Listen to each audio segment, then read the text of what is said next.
Okay, welcome dear students. You are welcome in your English class.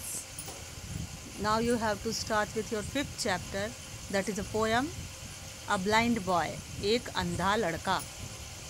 अंधा लड़का कहना आसान है, अंधा लड़का क्या होता है आप देख सकते हो, बट अंधे लड़के की या किसी भी अंधे व्यक्ति की आप जो है प्रॉब्लम, जो समस्या है उसको महसूस नहीं कर सकते हो।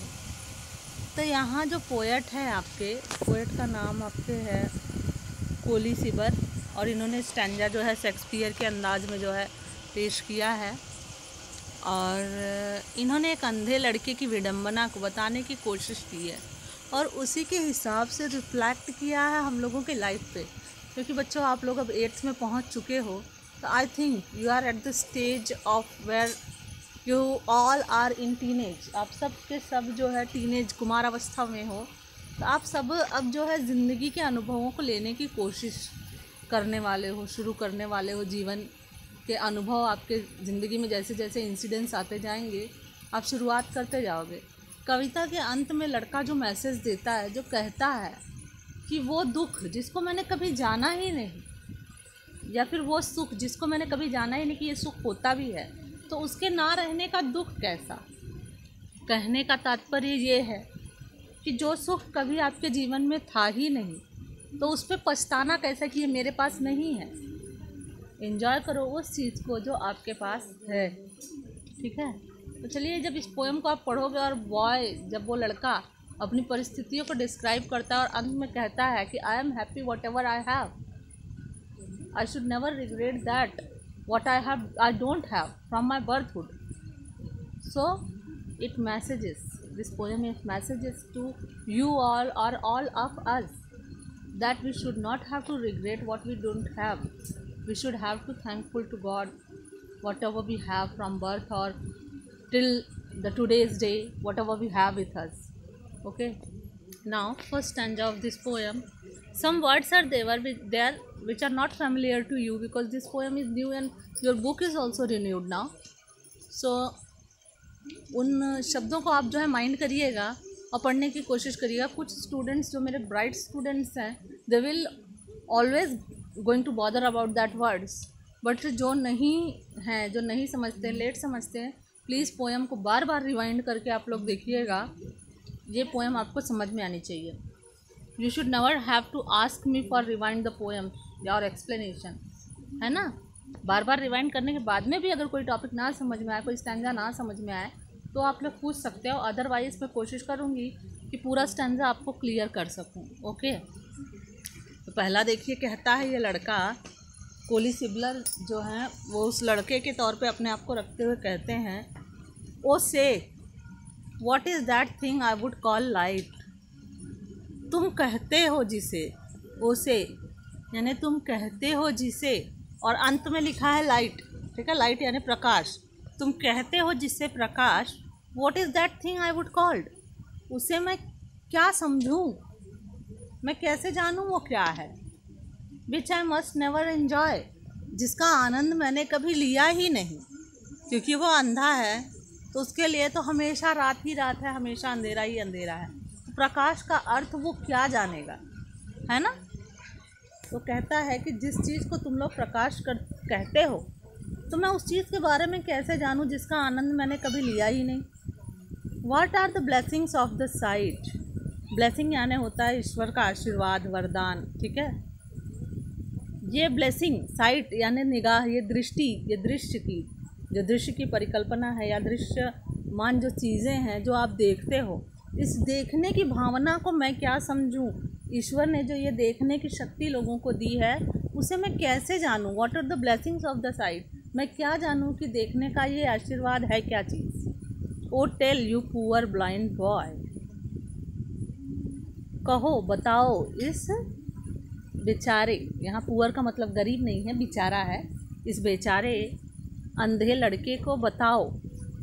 You talk of wondrous things you see, मेरे आसपास मेरे मित्र या जो मेरे मित्र नहीं भी हैं, जिनकी बातें मैं सुनता हूँ, जो बातें करते हैं अलग अलग चीज़ों की, सूर्य का उगना, सूर्य का ढलना, दृश्य, जो वो देखते हैं, ये गाड़ी है, ये कार है, ये क्या है, ये है, ये वो है, उन चीज़ों को मैं कैसे जानूँ, मैं कैसे समझूँ।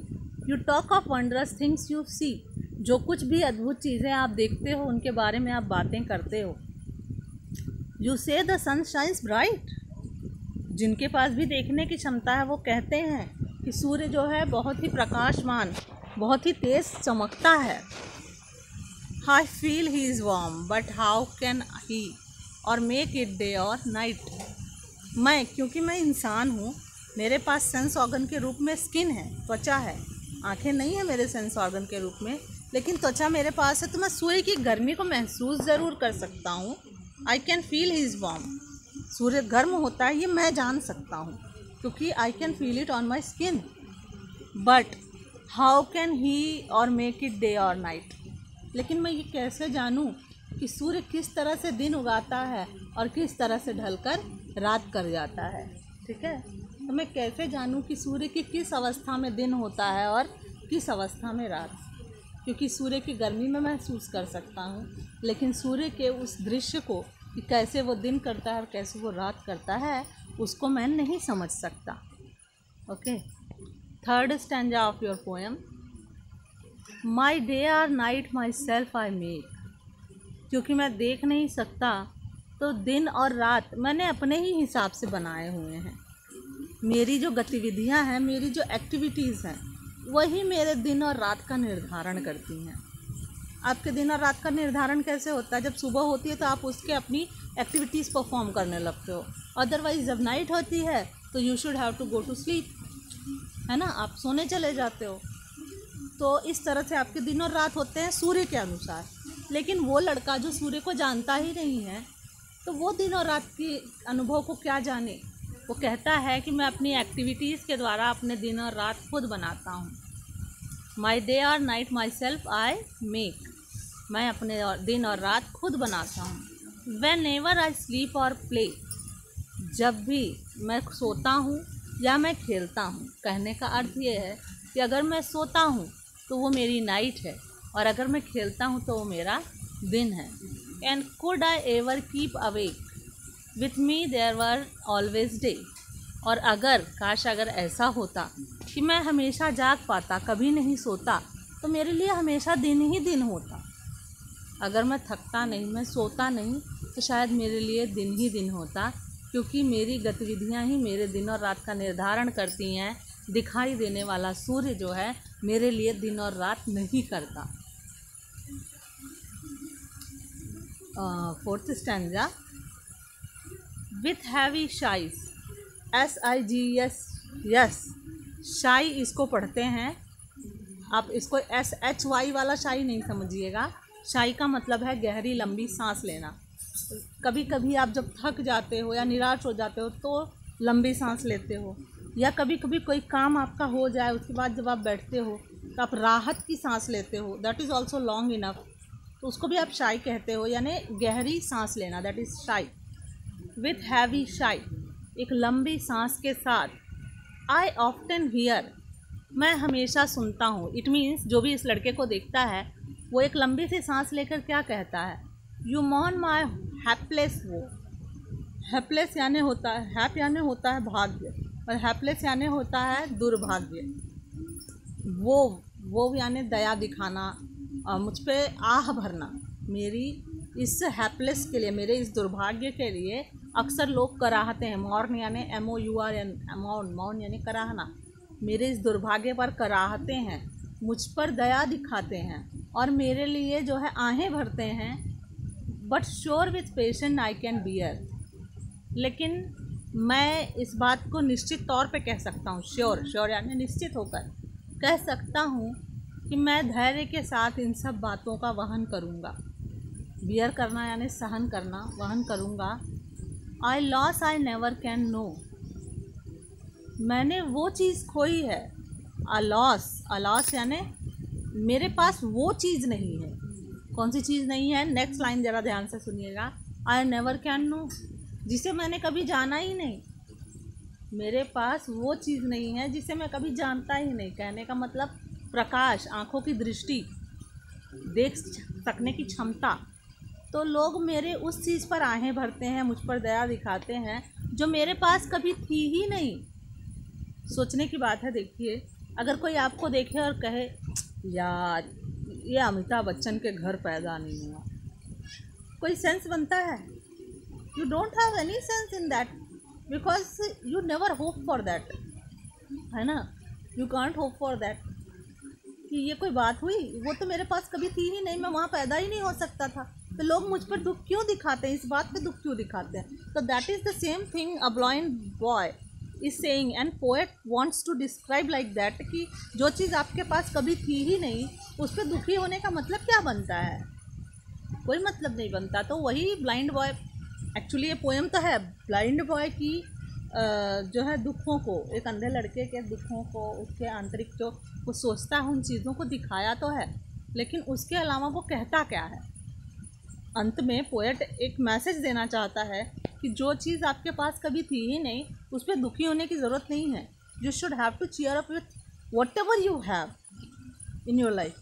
हाँ, जो भी आपके जीवन में है, जो भी आपको ईश्वर ने दिया है, उसके साथ खुश रहो, ठीक है। तो ये ब्लाइंड बॉय कहता है कि एक ऐसा लॉस, एक ऐसा दुर्भाग्य, एक ऐसी चीज़ मैंने खोई है जिसे मैं कभी जानता ही नहीं था, जो मेरे पास कभी थी ही नहीं, क्योंकि मैं जन्म से अंधा हूँ, तो मैं प्रकाश क्या जानूँ।